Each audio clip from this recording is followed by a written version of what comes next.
Karamihan sa ating mga nabibiling TV ay hindi siya naka-power on. Pag ating ipinlag ay naka-standby lang siya. Kailangan pa natin siyang i-switch o i-power on.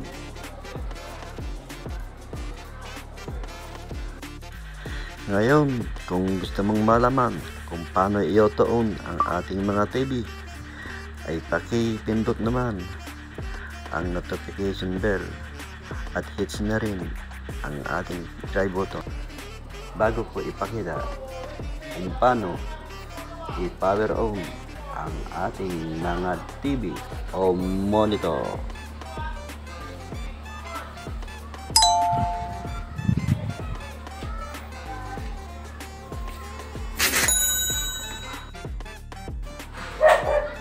Karamihan sa mga nabibili natin na TV o TV monitor sa ating mga videoke ay hindi siya naka-power on tulad nitong ating isang TV monitor. Ayan. Pag isiraksak natin siya ay naka-standby lang siya. Ayan, nakalabas ang nakalitaw ang kanyang red signal. Kaya ngayon panoorin mo ang aking video para malaman nyo kung paano i-power on ang ating mga TV o monitor. Kailangan meron tayong remote, original na remote ng ating TV. Tulad nito, ipa-power on natin.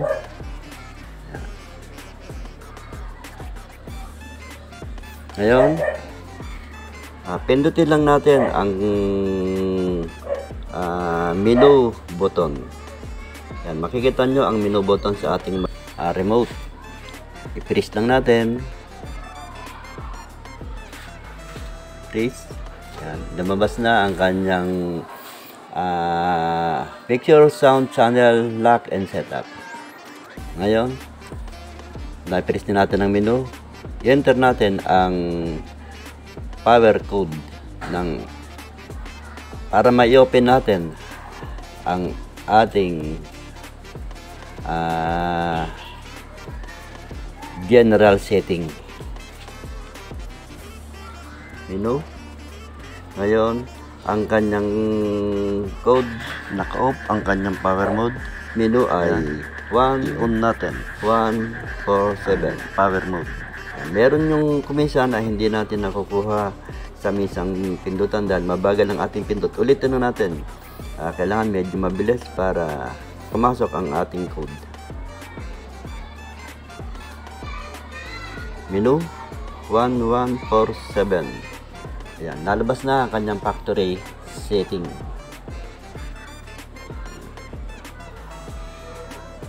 Yun, i-down lang natin. At punta tayo rito sa general setting. Down. Press yung down ng ating remote. Yan. Isa pa. Ayan, down. Ayan, nakikita natin, nagbe-berde yung kanyang general setting. Ayan, i-press lang natin ang right side ng ating remote. Ito, right side. Ayan. Lumabas na ang power mode. Ayan, naka-off ang ating power mode. Ayan. I-press lang ulit natin ang right side. Ayan, naka-on na siya. Ayan, okay. Ayan, pwede na natin siyang i-back o i-exit. Ayan. Ngayon, testing natin kung siya nga ba ay naka-power on na ang ating TV. Patayin mo natin o hugutin natin ang kanyang plug.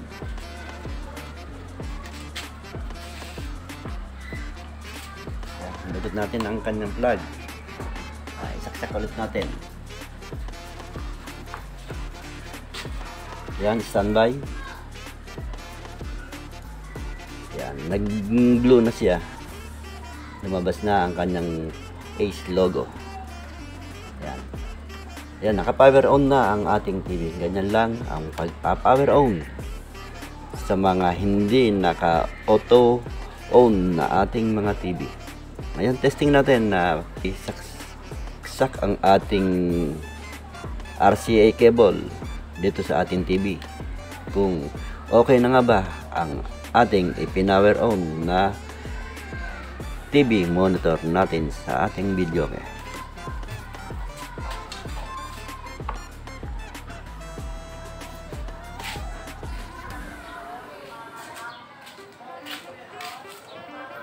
Ayun, ay naka-auto on na ang ating mga TV. Ganyan lang kasimple ang pag-auto on.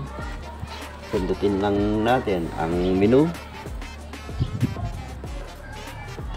Ngayon, ang kanyang code 1147 lang. Pag hindi siya na ulit, i-back lang natin. Ulit natin 1147. Nalabas na ang kanyang factory setting. Para may i-power on natin, punta lang tayo sa general setting at i-press lang natin ang right side.